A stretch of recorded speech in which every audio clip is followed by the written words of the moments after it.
This is not a comfort podcast. This is a confrontation. If you're looking for soft motivation, easy answers, or permission to stay the same, this isn't for you. This is for those who've been overweight, addicted, broken, finally tired of making peace with their own excuses. Here, we choose discipline over comfort, faith over feelings, action over intention. We train the body, sharpen the mind, and rebuild the spirit one hard decision at a time.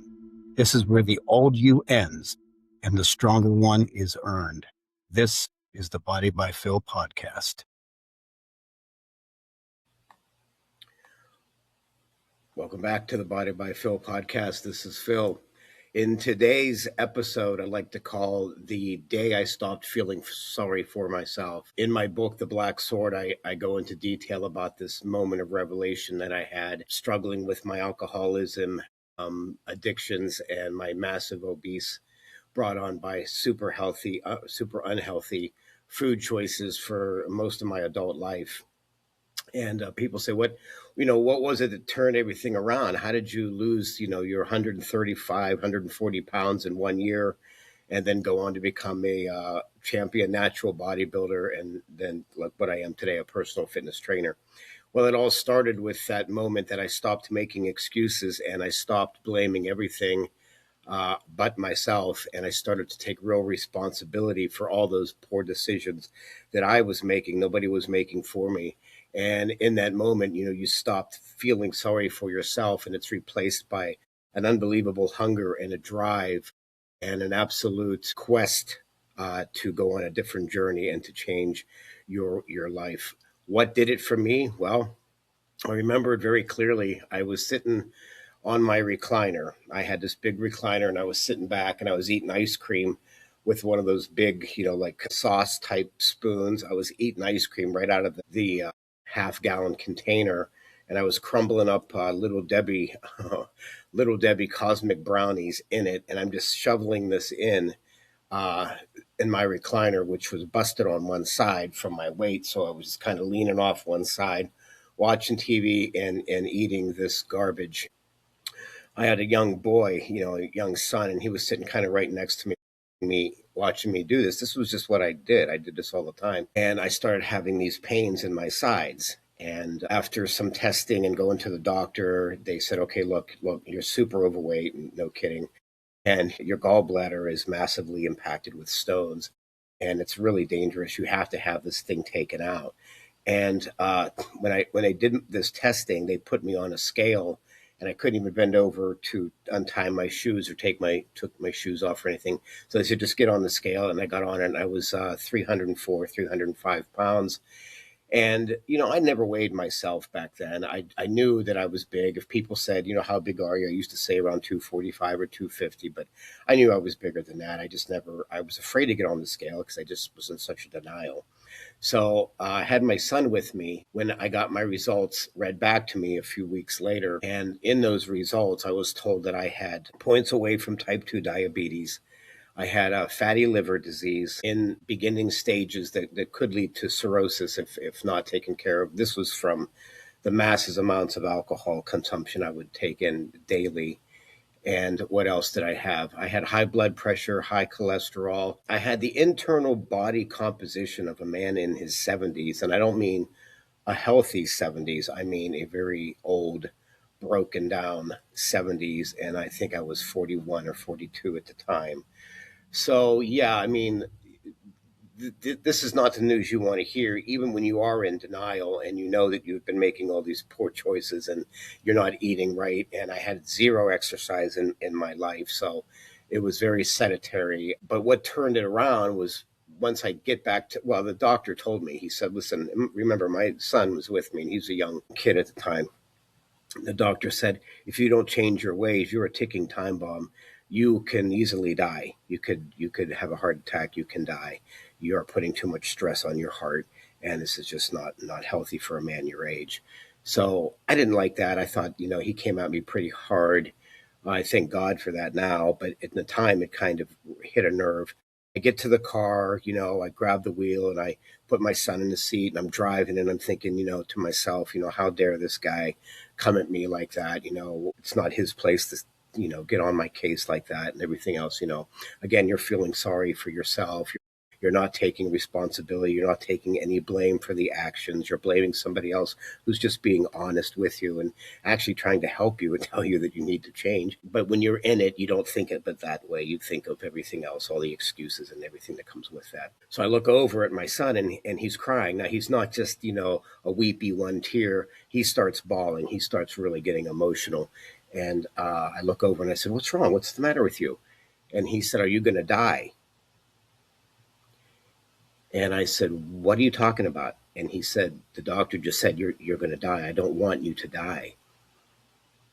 In that moment, which was the hardest moment to hear, that's what changed it. Okay, that was the moment of revelation for me. Those little sounds coming out of my son, his voice shaking, crying, scared, not wanting his father to die, was that moment when I knew that I was being selfish, self-centered, that there was more to my health and my fitness and my nutrition and getting my life together than just a selfish me or how I wanted to look or how I wanted to feel.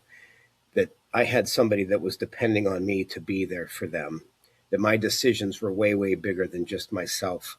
And yeah, sure, as a parent, you should already know these things. But when you get caught up in addiction and you get caught up in these unhealthy lifestyle habits that aren't just you doing, that everybody in your life around you, all the people that you surrounded yourself with are also doing, these unnatural things that we look at now become very natural when you're in the moment. They don't seem as crazy as they are until you step away from it.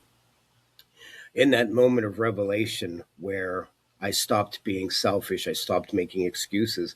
I didn't go home from the doctor's office when my son asked me if I was going to die. I stopped, I pulled right into a gym that I used to pass every day going to the liquor store, every day going to the fast food places to buy my bags of garbage to consume. Every day I would pass all these other places on my way to work. But this gym I never stopped at until that moment. And I pulled in, I had my son with me, and I walked in. My voice was shaky.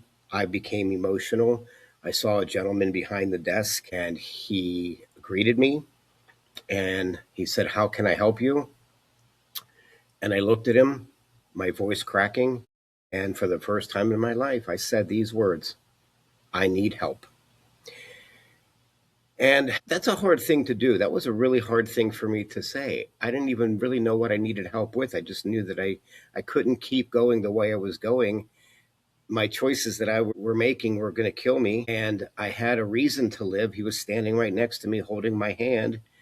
So, with tears streaming down my face, putting it all out there to a total stranger to say, "Can you help me change this me that I am and help create me into something I know I can be?" And it changed the course of my life in that moment. And when the gentleman looked at me back and said, "Okay, let's talk." And after our consultation, we talked, and I told him what I wanted to do, and where I didn't want to be.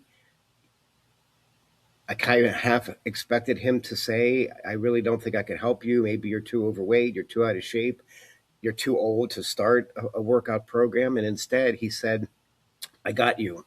Okay, let's do this. Let's start tomorrow." And I did. But it was that very first bold stand, that stance that I took to say, enough is enough. I am ready to change my life. I am ready to do this for something. If you find a reason that you want to be alive, if you find a reason you want to be healthy, if there's something in your life, maybe there's things in your life you want to do that you've never done. Maybe, like me, you had somebody that depends on you, that needs you around. Maybe it's a spouse. Maybe it's a daughter or a son. Maybe it's just that you want to become a better version of yourself. Whatever that is that's making you unhappy or making you live in these bad choices, you may feel that you're stuck in a rut and you can't get out. I was you. I felt all of those things for over 20 years, and I really didn't think there was a way out. Hiring a trainer, having somebody help me, having somebody believe in me and push me to places I never thought I could go, was such an inspiring thing in my life that it actually changed the entire destiny of my being. Now, all I do is take people like me that walked in that first day, afraid, maybe ashamed, scared, defeated, unhealthy, and show them that they can change too, that they are stronger than they think, the same as I was stronger than I thought, and show them one step at a time on how you can be better, how you can be stronger, how you could really accomplish any goal that you set your mind to with the right plan of action, the right people in your corner, and a little discipline and self control. Hiring a personal training was the greatest thing I'd ever done in my life. It was really, really hard. It helped not only shape me physically, but it changed the way it sharpened my mind. All the cans that were holding me back became cans, and then impossibilities became possibilities. I wanted to try things I had never done because of my obesity and my current healthy state. I wanted to do stuff. I got into natural bodybuilding. I'm now a master's champion boxer. So all of these things that, these doors were once temporarily closed to me were opened just because, yeah, sure, it was my physical state, but it was my mental state that said, I'm going to try something. And if I fail, then I fail, but I'm not going to go out saying I didn't try. It started with that moment of stop being selfish, stop blaming other things in your life that are holding you back. This is your life. If you want to make these good, positive changes, then you do have to take that first step. Don't be afraid. Take the leap. What do you have to lose except more years off of your life? One day at a time, one step at a time. Surround yourself with the right people that can help you and go get the help that you need. You are strong and you can do these things. Stay tuned. Keep watching the Body by Phil podcast. Thanks.